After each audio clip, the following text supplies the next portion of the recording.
This channel does not promote any violent, harmful, or illegal activities. All content provided by this channel is meant for an educational purpose only. বাংলাদেশের যে আন্দোলন ছাত্ররা শুরু করেছিলেন, সেই কোটা বিরোধী আন্দোলনের সমর্থন ছিল জলের গানের, রাহুল আনন্দ আর তার দলের।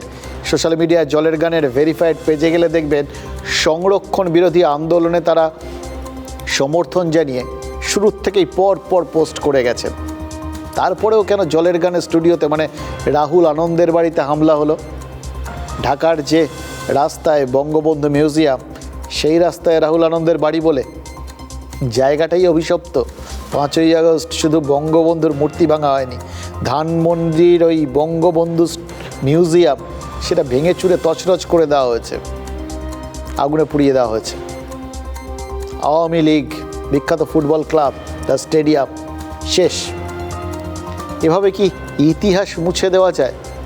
আগুনে পোড়া বঙ্গবন্ধু মিউজিয়াম এখন নাকি লোকে ভিড় করে দেখতে আসছে। ছাইটা দেখতে আসছে না ইতিহাসকে খুঁজতে আসছে জানি না। পাশেই রাহুল আনন্দের পোড়া বাড়ি। আচ্ছা, রাহুল গান বাজনা করেন বলেই কি তার বাড়িতে হামলা হচ্ছে? মানে গান বাজনাটাও নিষিদ্ধ বলে কেউ কি মনে করেছিল? যারা হামলাকারী তারা তাহলে কোটা বিরোধী আন্দোলনকারী হন কি করে? কারণ কোটা আন্দোলন তো লড়ছিলেন বাংলাদেশের ছাত্ররা, তারা তো আবার রাহুল আনন্দর ফ্যান, তার গানের ভক্ত। জলের গান ঢাকা, রাজশাহী, চট্টগ্রাম বিশ্ববিদ্যালয়ে কত শো করেছে তার হিসেব আছে নাকি তার ভক্ত তারাই যারা শেষ পর্যন্ত আবার তার বাড়িতে হামলা চালিয়েছে? জানি না, এটা বিশ্বাস হয় না জানেন তো। যারা ভক্ত তারা হামলা করবে, আগুন ধরাবে। যে বাড়িটায় বিশ্বাস করুন ফরাসি প্রেসিডেন্ট ইমানুয়েল ম্যাক্রো এসেছিলেন এবং এসে তার জাস্ট কিছুক্ষণ সময় কাটানোর কথা ছিল, 1.5 ঘন্টা থেকে গেছিলেন, মুগ্ধ হয়ে দেখে গেছিলেন এই পুরো সংগ্রহশালাটা। এখন এলে অবশ্য সময় লাগতো না, 1 সেকেন্ড লাগতো, সব পুরো ছাই হয়ে গেছে। দেখুন এইটা না কিছুতেই মানে মানুষজন যেরকম বিশ্বাস করতে পারছেন না, ভক্তরাই এরকম কাণ্ড করলেন নাকি ভক্তদের ভিড়ে মিশে থাকা অন্য কোনো কেউ? আমার ধারণা রাহুল আনন্দর মনেও এই একই প্রশ্নটা কোথাও গিয়ে খচখচ করে বিঁধছে। আমরা TV9 বাংলা রাহুলের সাথে যোগাযোগ করেছিলাম, যে জবাবটা তিনি আমাদের পাঠিয়েছেন লিখে, সেটারও ছত্রে ছত্রে আবেগ আর স্বপ্ন। জানিয়েছেন রাহুল তিনি কথা বলার মতো অবস্থায় নেই, শুধু এইটুকুনি বলতে চান, শান্তি আসুক আমার সোনার দেশে যে কোনো মূল্যে। সে মূল্য যদি হয় আমার সোনার সংসারের পোড়া ছাই অথবা বাদ্যযন্ত্র পোড়া কয়লার বিনিময়ে, তাতেও দুঃখ নেই। ভালোবাসি বাংলার মানুষকে, আমি বাংলায় গান গাই।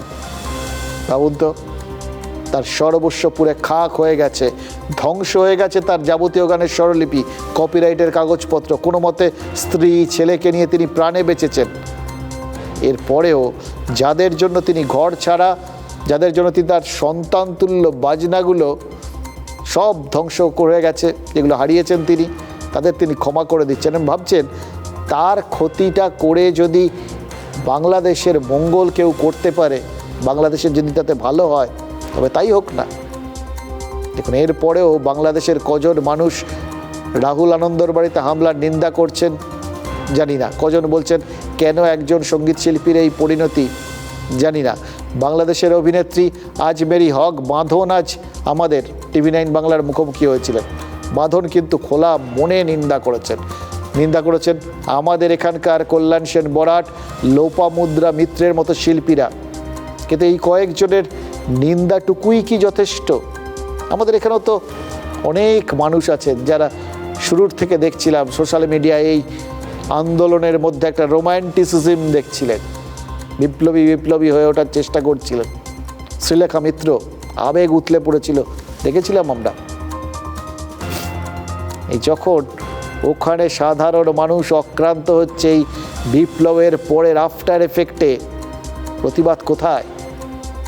যখন রাহুল আনন্দের এরকম সঙ্গীত শিল্পী তো একজন, তার সর্বস্ব চলে গেল, কোথায় সমালোচনা? দরকার তো, সমালোচনাই তো মানুষকে পুড়িয়ে সত্যিকারের সোনা করে। যাকগে, যারা লং লিভ রেভলিউশন বলে পোস্ট টোস্ট করেন তারা অন্তত সময় মতো বিভিন্ন ক্ষেত্রে যেখানে বিপ্লবী হওয়ার প্রয়োজন, সেটা নিজের দেশই হোক বা অন্যের দেশ, এই সময়ে যদি তারা একটু মুখ ঠুক খোলেন, একটু প্রতিবাদী হন, আসল দুঃখের জায়গাগুলোতে যেখানে মানুষের পাশে দাঁড়ানো উচিত সেখানে যদি দেখানো যায়, সোশ্যাল মিডিয়ায় অসংখ্য মানুষের সামনে এবং পাশে দাঁড়ানোর মতে, তাদের মতে হয়তো সেগুলো অনেক বেশি প্রচার ঠোচার দেয়, সেদিক প্রচার কেরা চান, কিন্তু যেখানে বাস্তব সেখানটায় দাঁড়ালে হয়তো কিছু কাজের কাজও হয়। একটু দাঁড়ান না, তারা এই সমস্ত ক্ষেত্রে সিলেক্টিভ হয়ে যান কেন? যতক্ষণ তাদের গায়ে আঁচ না লাগছে ততক্ষণ কিন্তু তারা রা কাড়বেন না। আচ্ছা, এতগুলো কথা বললাম, আমি কি একটু এই সমস্ত বুদ্ধিজীবী, এই সমস্ত শিল্পীদের কাছ থেকে একটু বেশি আশা করে ফেললাম? সেটা আসলে খুবই দুঃখজনক। এটা আমি একেবারেই ধিক্কার জানাই এবং এটা একটা ঘৃণিত কাজ হয়েছে। কারণ রাহুল দা হচ্ছে আমাদের দেশের, উনি একটা প্রাণের মানুষ। উনি কিন্তু এরকম না যে ওনাকে এই গোষ্ঠী পছন্দ করে, এই গোষ্ঠী পছন্দ করে না। উনি এমন একটা মানুষ যাকে প্রত্যেকটা মানুষ তাকে মনে করে যে সে আমার প্রাণের মানুষ। এটাকে বর্বরতা ছাড়া মানে আর অন্য কোনো ভাষা নেই। এবং ইনস্ট্রুমেন্টগুলো কি দোষ করেছিল, যন্ত্রগুলো, তাদের তো বাকশক্তিও নেই। মানুষের হাতে পড়লে তবে তারা আওয়াজ করতে পারে, গান গাইতে পারে। তা সেগুলো ভাঙা মানে তো যে জাতীয় মানে অপরাধ আমি একটা বলবো। নিজের হাতে তৈরি 3000 যন্ত্র ছিল, আর সেটা সবটা নষ্ট হয়ে গেল। সেটা খুবই দুঃখের। বিখ্যাত চিত্রশিল্পী পাবলো পিকাসো থাকতেন প্যারিসে। 1937 সালে দ্বিতীয় বিশ্বযুদ্ধের সময় ফ্রান্স আক্রমণ করেছিল জার্মানি। নাৎসিরা পিকাসোর স্টুডিওতে ঢুকে পড়েছিল। পিকাসোর আঁকা এক যুদ্ধের ছবি দেখে নাৎসি অফিসার জানতে চেয়েছিলেন এই অবস্থা কারা করেছে, যুদ্ধের এরকম ভয়াবহতা সেটা ছবিতে ফুটে উঠেছিল।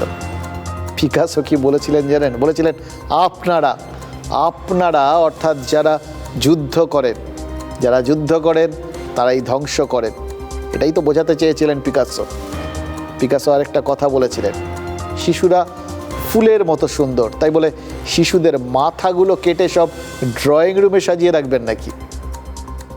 রাহুল আনন্দর গানের জগৎ যারা ধ্বংস করলেন তাদের রাহুল কি বলবেন জানি না, শুনলেন তো অবশ্য কি বলেছেন, ক্ষমা করে দিয়েছেন। তবে শুনছি অনেক মানুষ এরকম রয়েছেন যারা ক্ষমা করতে পারছেন না, জানেন তো। তাদের সঙ্গে যা হয়েছে তার পরিপ্রেক্ষিতে ক্ষমা তারা করার মতো জায়গা নেই, কারণ তারা এখন কোথাও গিয়ে একটু জীবনের কাছ থেকে ক্ষমা চাইছেন, একটু শান্তি চাইছেন। সীমান্তের ওপারে সার মানুষ নাকি দাঁড়িয়ে রয়েছেন এপারে আমাদের দেশে ঢুকবেন বলে, কারণ যারা ওই রাহুল আনন্দ স্টুডিও ধ্বংস করেছেন তারাই নাকি বাংলাদেশের বিভিন্ন জায়গায় সাধারণ মানুষের ওপরেও হামলা করেছেন। অনেক ক্ষেত্রেই হামলাকারীরা নাকি জাতের নামে বজ্জাতি চালাচ্ছে।